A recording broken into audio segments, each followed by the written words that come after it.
It's Levack and Goz on 104.5 The Team. Live from the Arc here on the Siena campus, the ladies are starting to do shoot-around, getting warmed up, getting ready to play the Manhattan Jaspers tonight. And a friend of the show who we don't get to see that often anymore, Kelly O'Donnell, joins us. Kelly, this is a chance for them to continue what has been a pretty good streak against the Jaspers. Why have the Siena ladies been so successful against the Manhattan Jaspers? Look, first of all, I miss you guys. With that being said, I had no idea you were here. I walked over to get my Colin Scarborough bobblehead. They're giving out 500 tonight. I wanted to be first in line. You're sitting here. I saw the open mic. I thought I'd sit down. You saw that we already have the bobblehead? You already have yours, exactly. And I'm taking one of yours if I can't get my own. That's Goz's. Go ahead.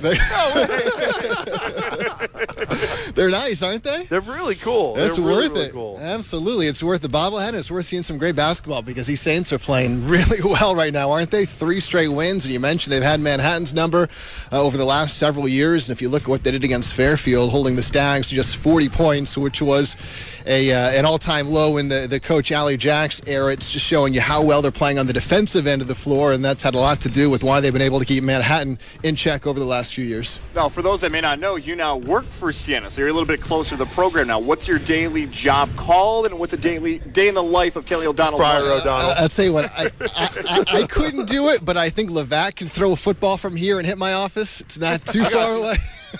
I got you. Where are we going? So I'm a window opener, man. What are you looking for? Let's go.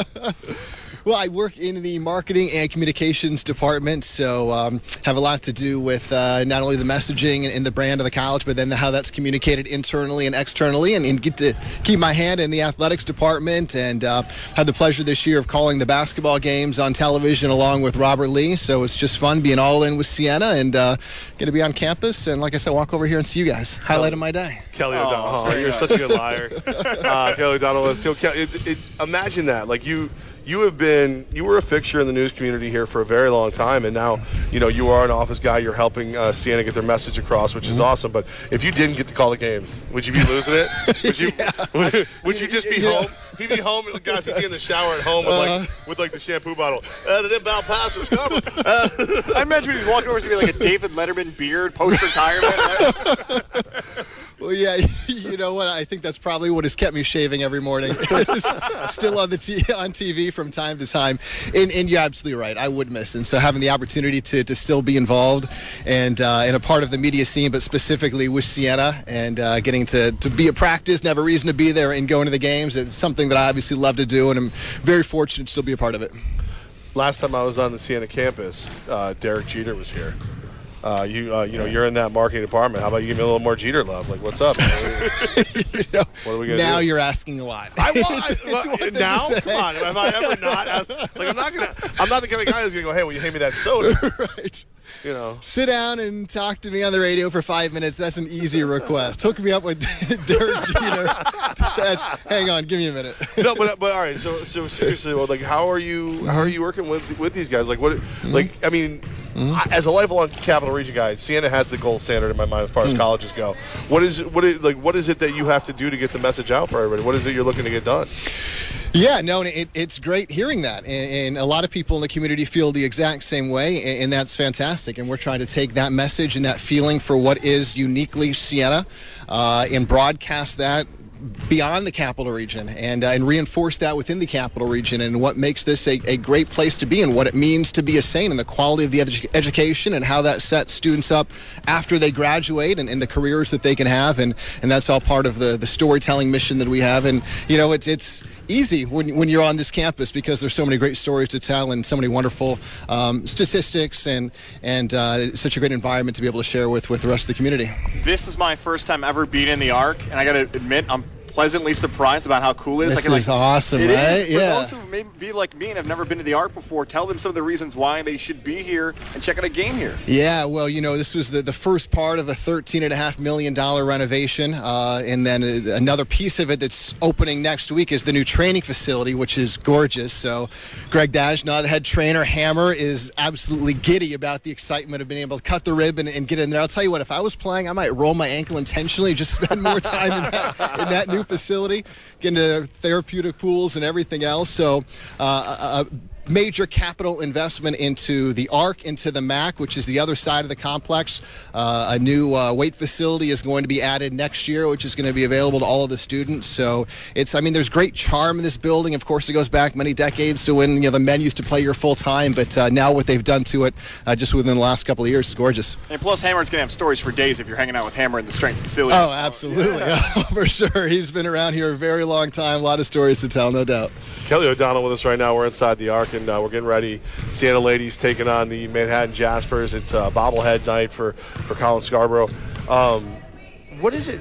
How often do you have to work with the coaches? Because, you got some pretty intense coaches over here. Yeah, absolutely. And coaches that are focused on winning and also focused on the student athletes. And that's so much fun to be around them because it's about priorities and it's about knowing that at the end of the day, very few of your athletes are going to be playing professionally regardless of what the sport is. So how do we set them up well for when they graduate? And that's part of just what the Siena mission is all about. But it's really fun to be here. And we got Coach Jax right in front of us. And she's scaring the heck out of me.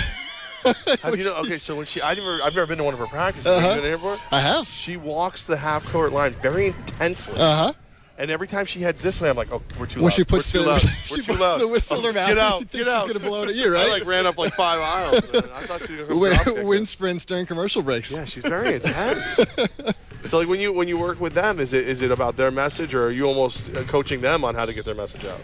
Earlier before the basketball season started, I had a chance to be involved in the media training with the coaches and with their student athletes because, that's something that's very important too. How are the student athletes going to tell their story to the media? And as you guys know, sometimes there's going to be a practice and there's going to be 4 or 5 TV crews here from the local stations, not to mention the beat writers and the papers, and how do you stay on message and how do you articulate exactly what you want to say? And so that's part of, what we do in communications is prepare the student athletes for those opportunities. That's fantastic. I don't know how many colleges do that. That's almost like the lost art where there's so many people. Right. You're 18, 19, especially you have in your background where you might talk to a freshman and they're just flat out nervous. They don't want to talk to anybody. Absolutely. It's the first time going through it, and how much do I say and what do I say? And then especially when you put the camera in the face and you shine the light in their eyes, and it can be a very uncomfortable experience the first time you go through it. So it's about preparing them for that and letting them know what to anticipate. Was Coach Patsos in that meeting, by the way? Because I feel like he doesn't have any issues with doing that. He was, but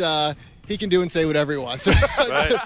Our message is for the student athletes. Coach is on his own. I was going to say, maybe we should take this class because I do this for a living and I always say the wrong thing. Kelly O'Donnell is getting ready. And then there's Dargenio. John Dargenio is always wandering around. It's like, I saw him pop out of that door, into that door.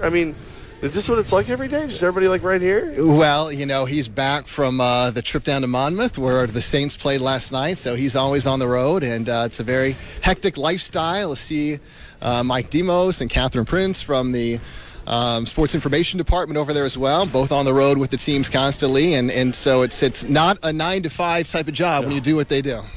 Kelly O'Donnell with us, and we of course, it's big night. First 500 through the door, going to get the bobblehead. Great collector item when you're here, and man, it's funny. Goz already said this, but as somebody I've done events in this gymnasium for other things.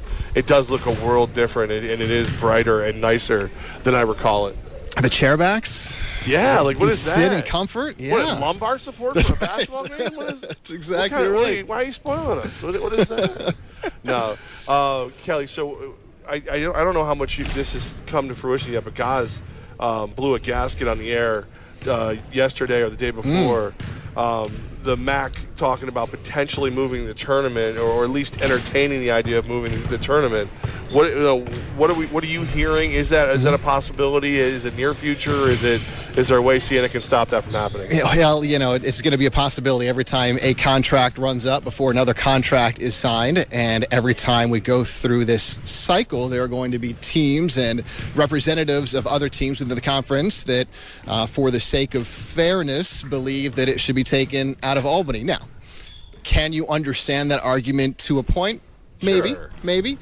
With that being said, there's not a better venue for that tournament to be held than the Times Union Center, and that's been proven time and time again. Every time they move it somewhere else, be it Springfield or wherever it might be, attendance is better in Albany. The support is better in Albany. Siena would like to keep it in Albany. Right. Yeah, that's a very good answer. Like just the way he said the word fairness, guys. You knew it was like, fairness, whatever. And one of the reasons I got upset about it was that if you move the conference tournament, the allure of the MAC overall as a conference is a little bit taken away by Siena, because you think about other conferences like the A10. Now, I'm not going to put you on the spot like that because you work for Siena. So I don't know, there's too many bosses around right now. So I'm not going to ask you that. Blow dart. Don't answer that question. Don't answer it. I'll just say this. You've covered the event, both sides of it now, from Siena and also as a media member. You see it, like you said, the value of having it at the TU for the future. Yeah, absolutely. And you know, the MAC does what it can to try and minimize that home court advantage, right? They change the colors. Siena can't have its public address announcer. It might seem like something silly, but when you add up all of the little things that go into what it means to be playing at home, and when you start to chip those away, then it starts to trend more towards a neutral venue. Will Siena have more fans at the Times Union Center than whoever they might be playing? Yeah, of course they will. Right. And that's just the reality of it. But as far as I'm concerned, the benefits to the conference as a whole, having it at the Times Union Center, outweigh any negatives. Are you on the call for tonight? Not for tonight's women's game, but I will be for the men's game against St. Peter's on Monday at the Times Union Center. Love it, Kelly O'Donnell. And we miss seeing you like once a week. I miss you guys too. It's weird. Time's up. All right, gotta go. Like we said, heartfelt goodbye. Now get out. And we're done. Are coaches nicer to you now or when you were in the media? I'm just curious about that.